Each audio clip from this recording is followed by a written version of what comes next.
Two respiratory illnesses are making their way across the United States. Doctors say they are seeing a rise in cases in both whooping cough and walking pneumonia among children. WSFA 12 News anchor Rosanna Smith spoke with the Alabama Department of Public Health to see how they are monitoring the situation.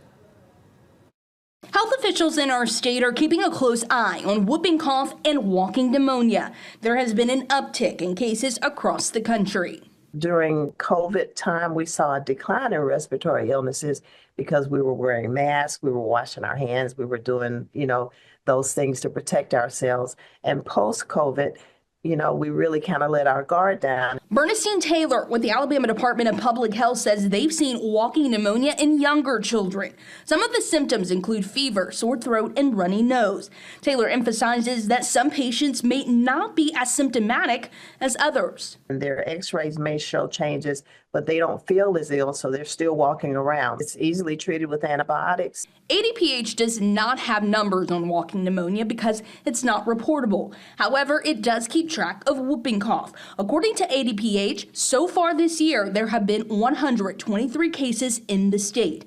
That's more than triple last year's 41 cases. The coughing and the progression of the severity of the cough is kind of the best hallmark, along with other respiratory sore throat, runny nose, the same symptoms. Taylor says unvaccinated and vaccinated people are getting whooping cough. We just encourage patients to talk with their doctors, especially if they've been exposed either in the household or at school, because there are antibodies that can be taken. Taylor says the vaccine is still the best line of defense against whooping cough. Walking pneumonia does not have a vaccine, so doing things like washing your hands and covering your mouth when you sneeze or cough can help.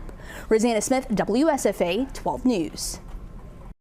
Both respiratory illnesses are highly contagious.